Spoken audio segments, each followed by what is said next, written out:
سر ٹھیک ٹھاک ہے. میں جاپان سے ہوں سر. تو میں جاپان میں 33 سال سے ہوں وہاں پہ. تو ماشاء اللہ میں چاہ رہا تھا کہ ان کے اوورسیز منسٹر سے ان سے ضرور ملاقات کر کے ہیں. تو سر وہاں میں انٹرپریٹیشن کا بھی کام کرتا ہوں. تو جیلوں میں بہت سے پاکستانی موجود ہیں. تو امبیسی تو ان کی ہیلپ کر رہی ہے لیکن اتنے زیادہ ایشو نہیں ہوتے. بیچارے ایک سال پڑے رہتے ہیں. تو ان کے لیے کیا ہم پاکستان گورنمنٹ کر سکتی ہے؟ ہم کو کوئی ایڈوائز کر سکتے ہیں آپ امبیسی کے لیے؟ بسم اللہ الرحمن الرحیم. سب سے پہلے تو میں آپ کا خاص طور پہ شکریہ ادا کرنا چاہتا ہوں.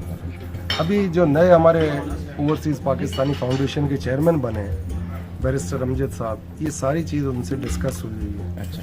تو جہاں جہاں بھی ہمارے پاکستانی بھائی جیلوں میں ہیں ان کے لیے ایک باقاعدہ لیگل اسسٹنس کے لیے فنڈز بھی مقرر کر رہے ہیں. اور کہیں پہ بھی آپ کی ایمبیسی ہوگی پاکستانی وہ اسسٹ کرے گی, سی ڈبلیوز ہوں گے وہ اسسٹ کریں گے. تو اس ساری چیز کو فالو اپ کر رہے ہیں. ود ان 2-3 منتھس یہ چیز ایکٹیویٹ ہو جائے گی. خاص طور پہ جی سی سی کنٹریز پہ ہم لوگوں کا زیادہ فوکس ہے. اور انلیگل امیگرینٹس پہ تو کہیں پہ بھی آپ دیکھیں وہ ہو جاتا ہے, کسی نہ کسی طریقے سے قانون ٹوٹتا ہے تو ان کو سزا ملتی ہے.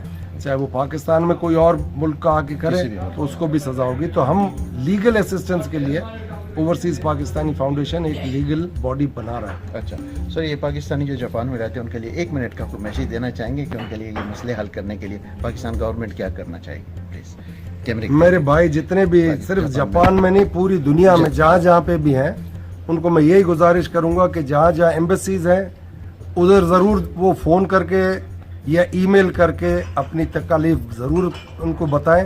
اور جو اسسٹنس چاہیے ہوگی, لیگل اسسٹنس چاہیے ہوگی, اوورسیز پاکستانی فاؤنڈیشن کی طرف سے لیگل باڈی ایک تشکیل دے رہے ہیں.